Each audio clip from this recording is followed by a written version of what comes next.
एक बादशाह का दरबार लगा हुआ था। चूंकि सर्दी का दिन था, इसलिए बादशाह का दरबार खुले मैदान में ही लगा हुआ था। सब खासुआम सुबह की धूप में बैठे थे।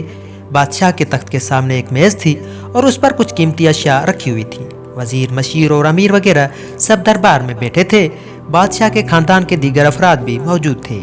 उसी वक्त एक शख्स आया और दरबार में दाखिले की इजाज़त चाही। इजाज़त मिल गई तो उसने कहा, मेरे पास 2 अशिया हैं।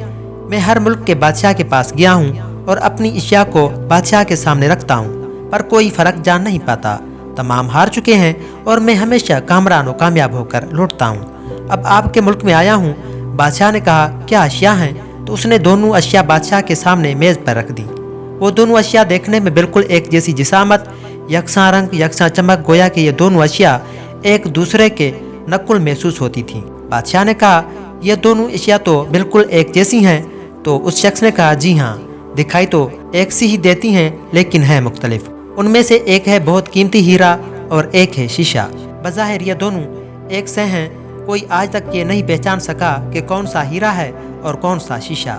कोई जांच कर बताए कि इनमें से हीरा कौन सा है और कौन सा शीशा।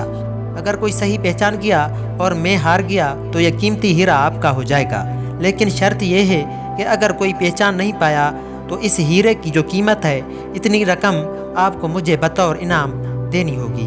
उसी तरह मैं कई ममालिक से जीत कर आया हूँ। बादशाह ने कहा, मैं तो नहीं पहचान सकता। वजीर और मशीर बोले, हम भी जांच नहीं सकते, क्योंकि दोनों बिल्कुल एक जैसे हैं। सबको गुमान था कि अब तो शिकस्त है, मुकद्दर है। लेकिन शिकस्त पर इनाम का मसला भी नहीं था, क्योंकि बादशाह के पास बहुत दौलत थी। बादशाह की इज़्ज़त का मसला था, क्योंकि तमाम आलम में यह मशहूर था कि बादशाह और उसकी राया बहुत ज़हीन है, और इसी तरह सबकी बेइज्जती हो रही थी। कोई शख्स भी पहचान नहीं पा रहा था। आखिरकार थोड़ी सी हलचल हुई। एक नाबीना शख्स हाथ में लाठी लेकर उठा। उसने कहा, मुझे बादशाह के पास ले चलो। मैंने तमाम बातें सुनी हैं और ये भी सुना है कि कोई पहचान नहीं पा रहा है। एक आदमी के सहारे वो बादशाह के पास पहुंचा। उसने बादशाह से दरख्वास्त की कि ऐसे तो मैं पैदाशी नाबीना हूँ, लेकिन फिर भी मुझे एक मौका दिया जाए, जैसे मैं भी एक बार अपनी ज़हानत को जांच सकूं, और हो सकता है कि कामयाब भी हो जाऊं। अगर कामयाब ना भी हुआ तो वैसे भी आप तो हारे हुए हैं। बादशाह को महसूस हुआ कि इसे मौका देने में क्या हर्ज है। बादशाह ने कहा कि ठीक है। उस नाबीना शख्स को दोनों चीज़ें छूने के लिए दे दी गईं और पूछा गया, इसमें कौन सा हीरा है और कौन सा शीशा, यही आपको मालूम करना है। उस आदमी ने एक लम्हे में कह दिया कि यह हीरा है और ये शीशा।